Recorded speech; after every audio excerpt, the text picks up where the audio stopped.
Good evening. I've been asked to discuss the challenges we face with respect to improving diversity and inclusion in the engineering workplace and in engineering education. Hopefully, my comments will provide some food for thought regarding this topic and perhaps spur some of you to take positive action. So what does diversity and inclusion mean within the context of engineering education and the workplace? Let's assume that diversity as it applies to engineering school is that student population demographics reflect our society in general, such that classes have significant numbers of females, Caucasian or otherwise, along with people of color, African Americans, Latino Americans, Asian Americans, Native Americans, etc. Further, it is reasonable to assume that Caucasian males will still be well represented. Eventually, these students make it through the engineering education system and become neophyte engineers, and in some manner will contribute to our nation's public and private enterprises. Some will go on to graduate school and become future professors. Some will become future managers. They will make decisions that impact our healthcare, transportation infrastructure, and products we use on a daily basis, among other things. They are the next generation of designers, researchers, product development engineers, and their values will be reflected in the decisions, products, and systems of the future. Their actions and accomplishments will help determine if the American dream can be better realized by future generations. Let's assume that it is in the best interest of society to have a diverse workforce. And further, it is in the best interest of businesses, large and small, as well. Additionally, let's assume that diversity and inclusion in the engineering profession is currently lacking. And I think we all can agree on that. So how do we as a society improve the current situation? I have 3 suggestions to make things better. Number 1 is to encourage our children, toddlers on up, to learn about math and science. Some children will show natural tendencies towards these subjects, and we as parents should support their interest in math and science. Students need to see that there are others that look like them that have had successful careers in engineering, in math, and science. Further, we need to have political leaders that encourage and support engineering, math, and science.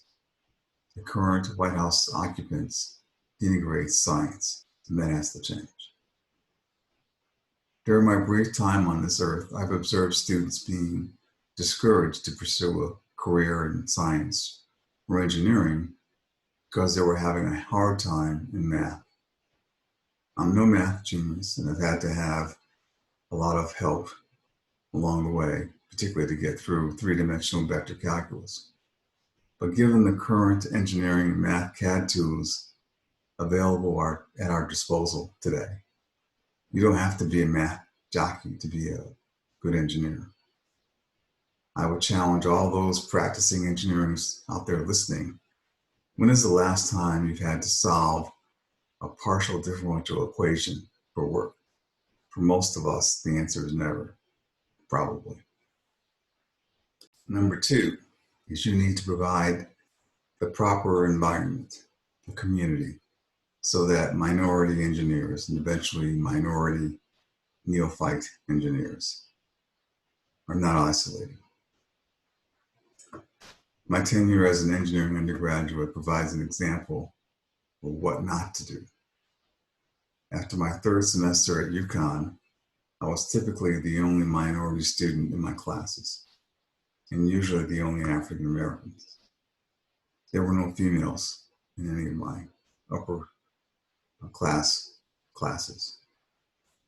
None of my professors were African American. Of course, the time frame was 1969 to 1971, And I was determined to complete my degree, so I found community outside of the classroom. But there were other people of color that didn't fare as well and left the engineering program. So how do you provide a community for people of color, and in particular, African American students? Well, a great example of what to do is the Yukon Scholars House, which is a learning environment housed in the Worth Residence Tower on campus. It is a learning community specifically designed to support the scholastic efforts of African American male students through academic and social and emotional support, along with access to research opportunities and professional development.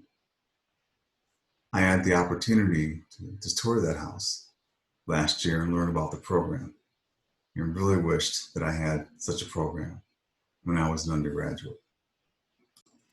The Scholars House program doesn't address the other aspect of community, African American professors, for example, but surely some of the students in that program will go on to graduate school, and a subset will have an academic career. So far, my focus has largely been on African American students, and there still is a dearth of African American engineers. However, I have noticed over the years that the number of engineering women has dramatically increased since I was an undergraduate. For example, the last class I taught at the University of Colorado in 2019 had more women than men. So progress is being made in that arena, increasing the number of female engineers. Number 3, and my last point in improving diversity, relates to African American neophyte engineers and in developing the next generation of engineers, engineering managers, VPs of engineering, CTOs, and CEOs. My generation of Black professionals, the baby boomer generation, for example, has typically lived in two worlds. A peculiar type of two-ness described by W.E.B. Du Bois, where you socialize in one world and work in an entirely different world. If an organization is truly committed to diversity in its engineering staff, then you need to provide an environment where the staff not only works together, but also plays together. Translated, that means hiring African American engineers and encouraging that they become a community with their coworkers. Further, don't make the mistake of hiring just one or two people of color. Give them an opportunity to form a community. Hire a bunch of people of color. That also means providing them with mentors, giving them significant assignments, and giving them the opportunity to climb the corporate ladder. Some will meet that challenge and climb to the top and become your next CTOs, CEOs, etc. In closing, I think we all realize, whether we know it intuitively or not, that humans are social animals. Doesn't matter whether you're Caucasian, or African American, or Asian, male or female, we thrive when we are in a welcoming community. So part of the solution is providing diversity and inclusion in the academic and engineering work environment is to provide an atmosphere that fosters socialization and interaction amongst all. Teams that play together work better together. And that is a win for all of us. Thank you for listening.